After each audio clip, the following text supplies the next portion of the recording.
Olá, segundo ano! Hoje nós vamos falar sobre animais domésticos, animais selvagens e sobre ter animal em casa. Antes de começar, vamos relembrar algumas coisas?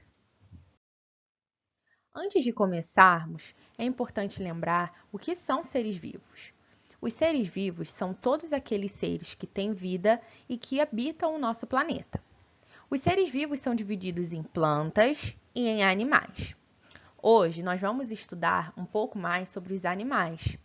E é possível dividir em diversas categorias esse grupo dos animais. E hoje nós vamos aprender sobre os animais domésticos e os animais selvagens.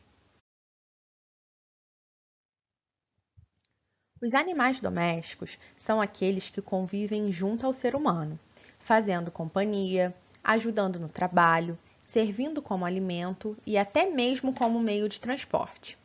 Estes animais que vivem próximos ao ser humano, nós chamamos de domésticos. Onde vivem os animais domésticos? Geralmente, os animais domésticos vivem em pequenos grupos de animais ou sozinhos. Existem aqueles que vivem na nossa casa. São os que chamamos de animais de estimação. Você tem algum animal de estimação? Dentro desse grupo de animais domésticos, existem os que convivem dentro de nossas casas e os que vivem geralmente em áreas rurais, como em fazendas, por exemplo. Nós temos como exemplo as ovelhas, as vacas, os bois, as cabras. Como os animais domésticos contribuem na vida do ser humano? Os animais de estimação, eles nos fazem companhia, fazem parte da nossa família, nos dão muito amor. E os animais de zona rural, eles podem produzir leite, ovos, lã, carne e podem servir também como meios de transporte, como os cavalos, por exemplo.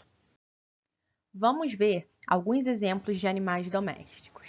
Temos a vaca, a ovelha, o pato, o gato, o peixe e o cachorro. Esses três últimos geralmente são animais de estimação. Vamos exercitar? Escreva uma lista com 5 nomes de animais domésticos. Se for preciso, você pode pausar o vídeo.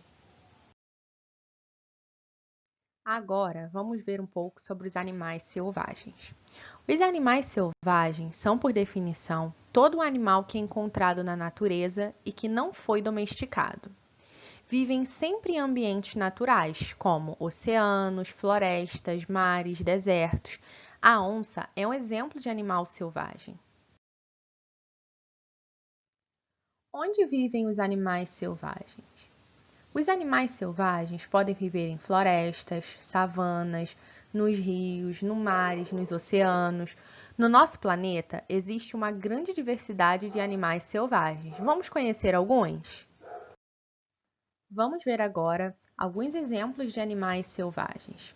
Nós temos os elefantes, as cobras, o leão, o lobo, o golfinho e o rinoceronte. Bom, eu estava aqui pensando, a gente pode ter um rinoceronte dentro de casa? Não, né, gente? Então, por isso que esses animais são considerados selvagens e precisam estar na natureza. Agora, escreva uma lista com 5 nomes de animais selvagens. Você pode pausar o vídeo de novo se for preciso. Resumindo, os animais domésticos geralmente vivem em casa ou em ambientes rurais, como nas fazendas, por exemplo, vivem próximo ao ser humano e geralmente necessitam do ser humano para se alimentar. Já os animais selvagens vivem na natureza, não têm contato ou têm pouco contato com o ser humano e conseguem seu alimento na natureza. Ter um animal em casa é muito bom, né, turminha? Nós podemos adotar animais domésticos, como os gatos, os cachorros, os peixes e alguns tipos de pássaros. Mas é importante lembrar que esses animais precisam ser bem cuidados, amados e temos sempre que protegê-los. Agora que aprendemos sobre os animais domésticos e selvagens, faça as atividades complementares. Um beijo e até a próxima aula!